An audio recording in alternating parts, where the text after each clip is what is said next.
Welcome to Accounting Essentials, Master the Basics in 10 days. This is day one, understanding the basics of accounting. Make sure to grab your flashcards and a pen because you're gonna wanna take notes. Understanding the basics of accounting. Accounting is the language of business. Why is it the language of business? Well, because it's like learning a foreign language. Okay, what I want you to do right now is grab your smartphone, type in Ulta 10K, click on the consolidated balance sheet in the table of contents. And as you can see in the balance sheet, you're gonna see assets, liabilities, and equity. Now these terms aren't typically used in everyday English language. That's why it's kind of like learning a foreign language. Now what is accounting?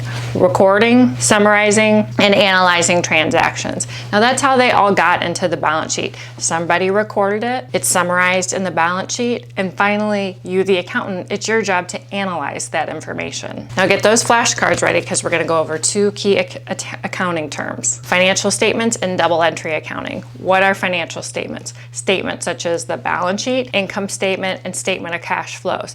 Now we're gonna get more granular into these statements as the days go on, but just write those down for now. And then double entry accounting, what does that mean? Well, you can't make it just a one-sided entry in accounting. Everything has to offset. There has to be two sides of an entry. So let me give you an example for today. Let's say you're the baby accountant and your accountant manager says to you, okay, baby accountant, it's time for you to pay the payroll. Well, you increase payroll expense and you decrease cash. Does that make sense? Two sides, AKA double entry accounting. So what is the purpose of accounting? There's four main purposes that we're gonna look at today: tracked financial statements, financial reporting, decision-making, and finally, compliance. So tracked financial statements, what does that mean? That means the company keeps track of its revenues and expenses. You don't just take the transactions from a trial balance and just throw it onto the balance sheet. No, they're in an order to summarize revenue and expenses. Financial reporting. Financial reporting encompasses the balance sheet, income statement, and statement of cash flows. So what you do in financial reporting is all the information comes in from the trial balance, AKA the tracked financial transactions, and then the accountant, it's their job to take all of the transactions and format that into the income statement, meaning like,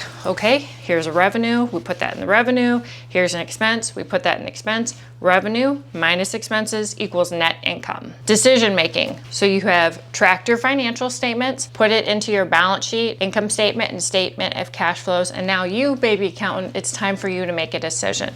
Accounting is so important for decision making purposes, and actually it's important for you too outside of business. Let's say you just graduated with your accounting degree and you have two job offers. Of course you would have two, you have an accounting degree.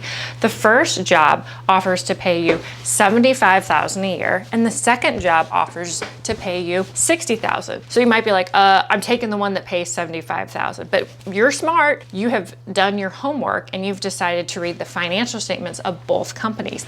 Now company A, you checked into their financial records for the past 5 years, and what you noticed was that company was slowly going down in revenues, and for the past 3 years that company's actually been operating at a loss. And the second job interview you have, you also dug into those financial statements, and that company has been slowly in an uptick for their revenues. So you have to ask yourself the question, am I going to take the short-term cash from job one, or do I want to pick company two, which might not have as much pay up front but would have more opportunity for me later on to move up? And finally, compliance, AKA laws of accounting. Now this applies to things like regulatory reporting and tax law. Oh, just an FYI, if you go to into accounting, everybody's gonna think you're a subject matter expert at taxes. I'm not, but that's what they're gonna think. So if you introduce yourself as an accountant, the first thing you might wanna say is, I am not a tax expert.